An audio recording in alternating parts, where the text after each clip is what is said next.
Jean-René Bélanger, président d'Imeka. Imeka, c'est une compagnie qui offre des services et développe du logiciel en imagerie médicale et plus particulièrement pour le cerveau. Ce qui a fait que je me suis lancé en affaires, c'est que j'avais les yeux ouverts. Toute ma vie, j'ai voulu me lancer avoir une entreprise, être mon propre patron.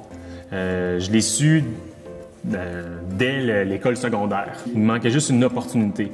Mais le fait de savoir que j'ai toujours voulu être entrepreneur, ça m'a permis de garder les yeux ouverts. Puis quand j'étais à l'université, il y a des professeurs de la faculté des sciences qui cherchaient quelqu'un pour se joindre à eux pour monter une entreprise.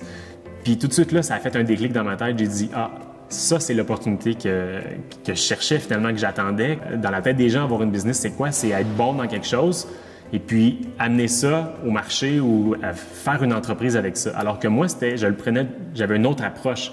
Finalement, ce que je voulais, c'était diriger quelque chose, amener quelque chose qui existait déjà ou que j'allais peut-être inventer, puis l'amener à une autre étape, l'amener plus loin. Je me rends compte maintenant que j'ai un petit peu tracé cette destinée-là. C'est-à-dire que je savais pas qu'est-ce qui allait arriver, mais je savais qu'il allait arriver quelque chose. Puis là, quand c'est arrivé, j'ai sauté dessus. Fait que moi, ma stratégie à moi, ça a été vraiment de m'entourer tout le temps, puis de pas avoir peur de poser des questions, puis de demander conseil, puis avoir l'humilité de pas faire ça tout seul, finalement.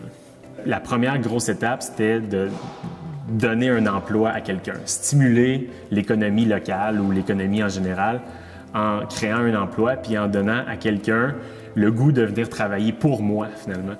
Entreprendre à Sherbrooke, c'est déjà quelque chose d'extraordinaire. C'est-à-dire que moi, je le vis présentement, puis je vois qu'il y a une effervescence, je vois qu'il y a un milieu entrepreneurial, non seulement technologique, mais aussi en entrepreneuriat social ou entrepreneuriat de quartier ou ces choses-là. Il y a une grosse effervescence qui se passe présentement, puis ce que je vois, c'est que ça va juste s'améliorer dans le futur, en fait. Première chose qu'on peut faire, c'est d'aller voir les clients. C'est à qui on veut rendre un service avec cette idée-là ou cette technologie-là, ou etc. Pas avoir peur d'aller voir tout de suite les clients. C'est eux qui vont dire si c'est vrai que ce besoin existe. L'entreprise, au départ, c'est pas une technologie. L'entreprise, au départ, c'est pas une idée, bien que ça en fasse partie, c'est des gens. C'est un rassemblement de personnes. Donc, il faut tout de suite aller se mettre le nez dehors, sortir de son sous-sol avec son ordinateur, puis aller parler aux gens. Anne Pinchot-Ouellette, propriétaire de Ressac, on fait de la création avec des chambres à air de vélo. Alors, ce qui a fait que je me suis lancée, en fait, c'est vraiment la passion de la création. Puis, j'ai vu qu'il y avait un potentiel dans un projet de la sorte, donc de pouvoir créer des objets en matière récupérée. La demande était là, puis je me suis lancée. C'est sûr que les qualités que j'ai développées, c'est de la persévérance, c'est aussi beaucoup de créativité, c'est d'aller chercher des différents moyens, différents produits, différents matériaux pour aller chercher l'intérêt des gens, d'aller chercher une qualité aussi dans mon produit. Donc ça, je dirais que c'est beaucoup dans le fond, le milieu, le bassin qui a fait que j'ai dû persévérer de ce côté-là. Moi, j'étais dans un domaine très risqué au niveau des banques, tout ça. Ils considéraient que un petit peu au même niveau que la restauration. Fait que c'était quelque chose qu'il a fallu être inventif, aller chercher de l'aide autour de moi, de gens qui embarquaient dans le projet. Donc, on n'avait pas vraiment prévu ça au départ, qu'est-ce qu'il allait avoir comme avantage de m'installer à Sherbrooke, mais je dirais que l'accueil de la communauté a été vraiment incroyable, a beaucoup aidé au niveau de la couverture médiatique, au niveau des ressources.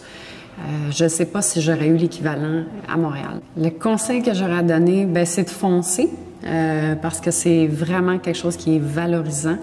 Ma plus belle fierté, c'est d'avoir une équipe de travail avec moi, parce que moi, je suis une créatrice avant tout, donc vraiment, je pensais plus travailler au niveau individuel et tout ça, mais vraiment d'avoir des gens qui s'approprient le projet, qui y croient, qui s'investissent autant. Donc ça, je pense que c'est ma plus belle fierté C'est sûr que d'avoir une reconnaissance de différents milieux aussi, ça aussi, c'est une autre belle fierté, autant dans le milieu des affaires, dans le milieu de l'environnement, dans le milieu de la mode. Si j'avais quelque chose à refaire, ça serait peut-être de partir avec quelqu'un, donc de ne pas être seule à la tête de tout ça, parce que je me rends compte qu'il y a beaucoup de choses pour une seule personne à gérer.